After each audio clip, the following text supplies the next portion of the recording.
We like to believe we are in control, that every choice we make, from the smallest detail of what we eat, to the people we love, to the careers we chase, comes from logic, reason, and free will.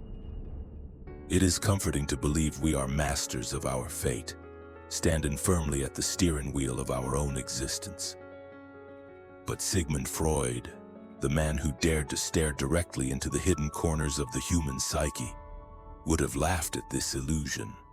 For Freud argued that we are not the sovereign rulers of our own minds, but mere passengers carried by deeper forces, desires, fears, and memories so deeply buried we barely sense their presence. He called it the unconscious, and in his vision of human life, it was not reason that guided us, but this shadow world within, shaping every thought, every decision, and every passion we mistake for our own. And if Freud was right, then our histories, our loves, even our wars were never born from logic, but from this darker machinery beneath awareness. Picture Vienna in the late 19th century, a city at the center of Europe's intellectual, cultural, and scientific explosion. This was the age of electricity, the time when Darwin's theories of evolution shook religion to its core, when industrial revolutions reshaped how humanity lived, worked, and dreamed.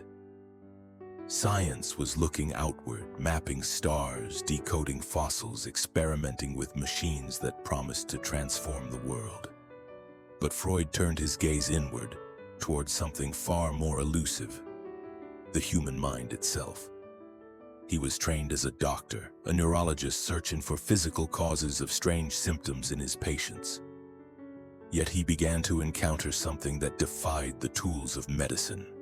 People came to him with paralysis but no injury, blindness with no physical damage, and uncontrollable fears with no rational explanation. These were not diseases of the body, they were diseases of the mind.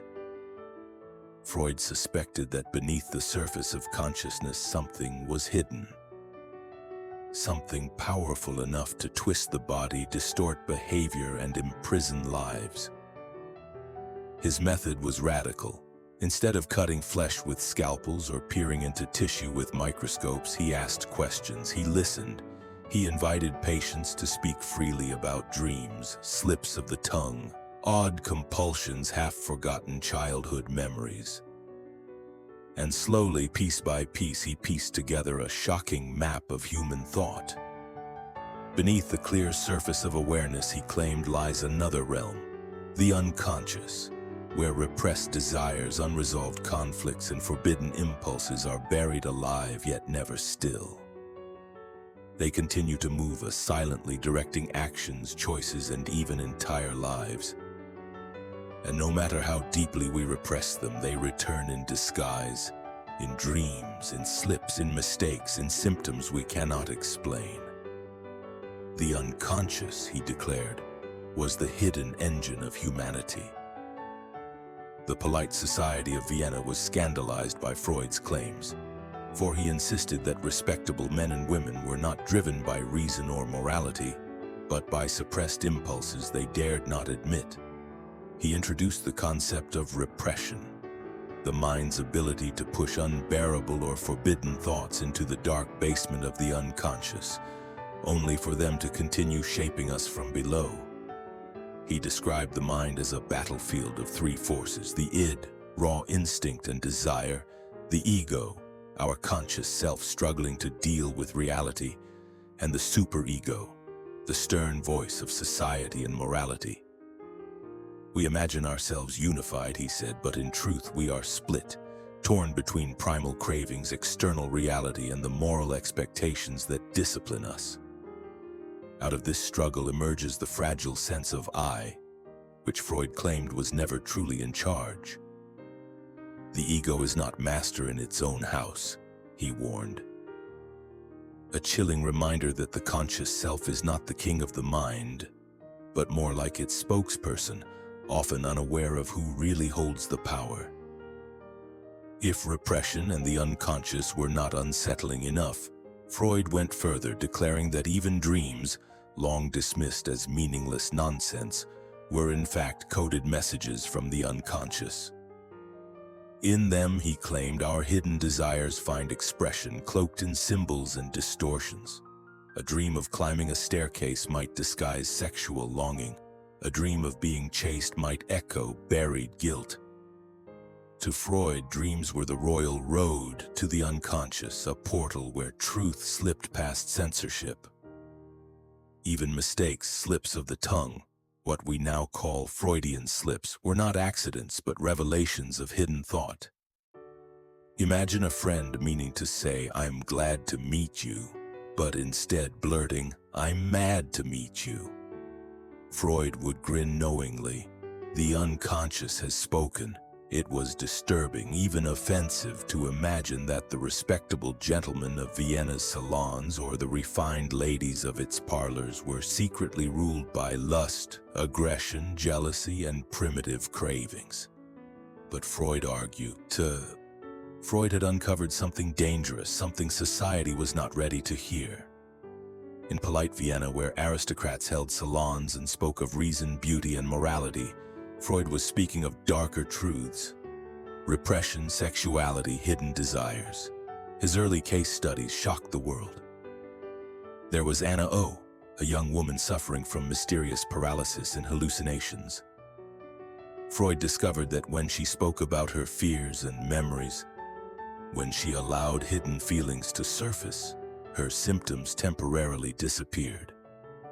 He called this the talking cure, later known as psychoanalysis.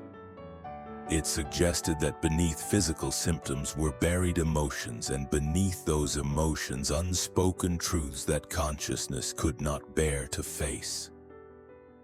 This was Freud's first great revelation: repression. The mind does not simply forget what it cannot face. It buries it, shoving it into a dark cellar of memory, but the repressed never vanishes. It leaks out in slips of the tongue, in nervous habits, in sudden outbursts of anger, in dreams. Freud believed repression was the price we pay for civilization. To live together, to build families and societies, we must repress primitive urges. Yet this repression comes with a cost. The unconscious rules us from the shadows. As Freud developed his theories, he painted a picture of the human psyche split into three battling forces. At the core is the id, raw, animalistic drives of hunger, lust, and aggression. Surrounding it is the ego, the rational self, navigating reality, trying to balance survival with society. And above both looms the superego, the moral conscience, the voice of parents, religion, and law. Life, Freud argued, is a constant struggle between these forces. When the id is repressed too harshly, neurosis erupts. When the superego becomes tyrannical, guilt consumes us. And when the ego fails, chaos rules. These were not just theories of the individual. Freud began to see them reflected in history itself. Take war, for example. In 1914, millions of men marched willingly into the First World War, a conflict that would slaughter an entire generation. To historians, the causes were nationalism, alliances, politics. But to Freud, something deeper was at play. He saw the death drive, thanatos, unleashed. Humanity's unconscious hunger for destruction, long repressed, had found release in the battlefield. Armies did not simply fight for land or honor. They fought because aggression is buried within us, waiting for its chance to erupt. This idea was terrifying because it suggested that history itself is not guided by rational progress, but by unconscious drives repeating their cycles of love, violence, and repression. Why do revolutions burn with such intensity? Freud might say because repression builds until the unconscious bursts free in collective hysteria. Why do leaders rise as tyrants? Because they embody the unconscious fantasies of their people. The stern father, the punisher, the protector. Whole nations, Freud argued, are like neurotic individuals haunted by repressed desires. But perhaps Freud's most controversial idea of all was his theory of sexuality. He claimed that from birth, human beings are driven by erotic energy, what he called libido. Even children, Freud argued, experience complex desires. He spoke of the Oedipus complex, the unconscious attraction to the parent of the opposite sex, and rivalry with the parent of the same sex. To Victorian society, these ideas were scandalous, almost obscene, yet Freud insisted they explained adult love, jealousy, and even art and religion. For him, creativity was sublimated desire, faith was displaced longing, and love, always, was haunted by the unconscious echoes of childhood. Freud's critics accused him of obsession, of seeing sex everywhere, yet his point was larger. Human beings are not rational animals striving for truth. We are creatures of desire, shaped by unconscious forces we cannot control. And these forces decide far more of history than we like to admit. Empires fall because of love affairs. Wars erupt from wounded pride. Whole societies change because unconscious fears seize the masses. But Freud was not content to stop there. After the devastation of World War I, he introduced his darkest concept yet, the death drive. Until then, Freud had spoken of Eros, the life drive, the force pushing us toward survival, love, and creation. Now he argued that an equally powerful force lurked within us, Thanatos, the drive toward destruction, aggression, and death. It explained why nations rushed into wars that destroyed them, why individuals returned again and again to toxic patterns, why civilizations seemed doomed to collapse. The unconscious, he believed, carried not only the will to live, but the whisper of death itself. Today, Freud's theories remain controversial, even criticized, but whether we agree with him or not, his insights echo in our modern world. Advertising is built on his ideas. Cars sold as symbols of virility, perfumes as seduction in a bottle. Social media platforms exploit unconscious cravings for validation and tribal belonging, using likes and notifications as psychological hooks. Propaganda, too, thrives on the unconscious. Fear, sexuality, authority. Leaders present themselves as protectors or father figures, manipulating the hidden desires of the masses.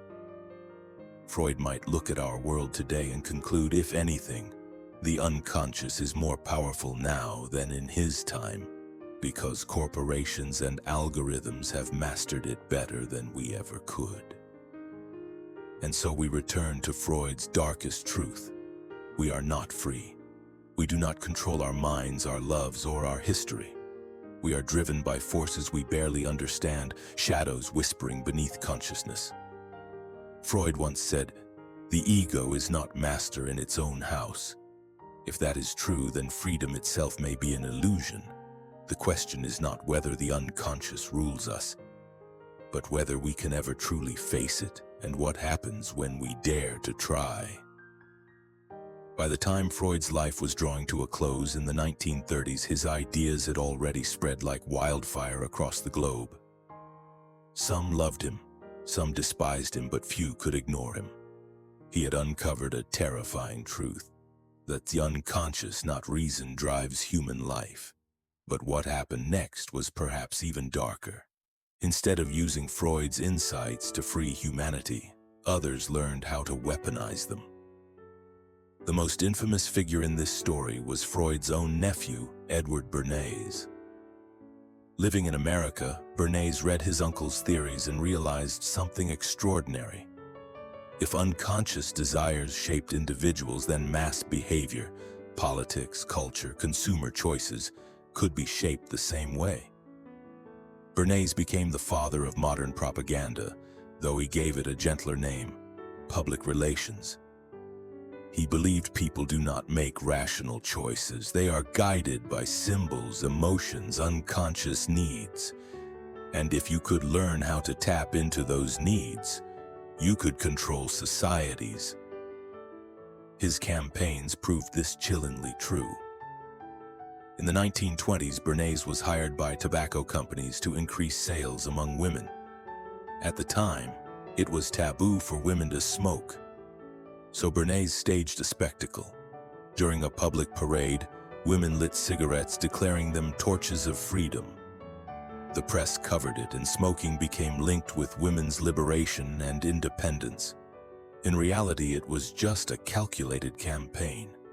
Freud's theories of desire and symbolism had been turned into tools for profit. And it did not stop there. Bernays worked with governments, corporations, and media, shaping public opinion by appealing to unconscious fears and fantasies. He helped American companies convince people that bacon and eggs were the true breakfast of health, that soap was purity, that cars were not just vehicles but expressions of masculinity. In his hands, Freud's psychoanalysis became the foundation of consumer culture. And the frightening truth was revealed. Freedom of choice, so cherished in democracies, could be engineered through unconscious manipulation. But propaganda was not only a tool of business, it was a weapon of politics. Totalitarian regimes of the 20th century, from Nazi Germany to Soviet Russia, perfected the art of tapping unconscious fears. Adolf Hitler, for example, instinctively understood Freud's insights, even as he despised psychoanalysis as Jewish science. Hitler's rallies were not debates of reason. They were theater, built on symbols, chants, and emotions that bypassed logic and spoke directly to the unconscious hunger for belonging, protection, and dominance. Freud himself, watching the rise of Nazism, was horrified. He saw in Hitler's Germany a living example of his theories, a nation projecting repressed rage, seeking a father figure in the Führer, unleashing the death drive on the world. History was proving him right, in the darkest way possible, and yet the same tools of unconscious manipulation survived long after the dictators fell. In the post-war era, corporations and governments learned that controlling desire was easier than controlling thought. Consumer culture exploded in the mid-20th century, offering endless products not to meet needs, but to feed unconscious longings.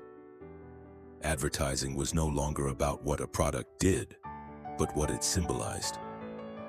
A car wasn't about transport, it was about virility, status, and freedom.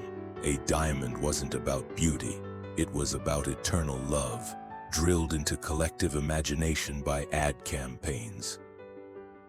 Fast forward to the 21st century, and Freud's darkest truth is alive in new, more subtle forms. Social media has become the greatest laboratory of the unconscious. Algorithms do not appeal to reason.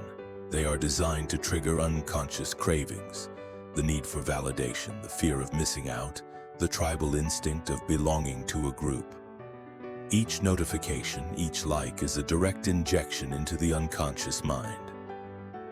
We scroll not because we want to, but because the unconscious is hooked. Politics, too, continues this game. Campaigns are no longer built on rational arguments alone, but on carefully engineered images and sound bites. Fear is exploited, authority is dramatized, desire is manipulated. Modern leaders still step into the unconscious role of father, protector, or savior. And people still follow, not because of facts, but because of what they unconsciously crave. This is the paradox Freud left us with. By exposing the unconscious, he gave the world tools that others used to master it. The very knowledge that was supposed to free us became the foundation of new systems of control. In many ways, the unconscious is more enslaved today than in Freud's time.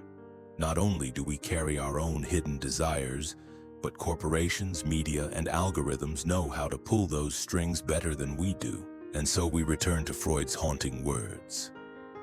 The ego is not master in its own house. Perhaps it never was. But now, in the 21st century, the ego is not even the master of its own screen. The story of Freud is not just the story of one man. It is the story of how humanity dared to peer into its own hidden depths and was forever changed by what it found. Freud gave us the mirror of the unconscious, and in that mirror, we saw both our brilliance and our madness, our creativity and our destruction. He revealed that beneath every rational thought, every civilized gesture, every law and religion lurks a shadow. A realm of repressed desires, forgotten traumas, and primal instincts. But here lies the greatest paradox of all. Freud uncovered these truths in the hope of bringing healing. Yet the very act of revelation created new chains. Governments studied his theories not to free citizens, but to control them. Corporations mined his insights not to bring balance to the mind, but to sell products.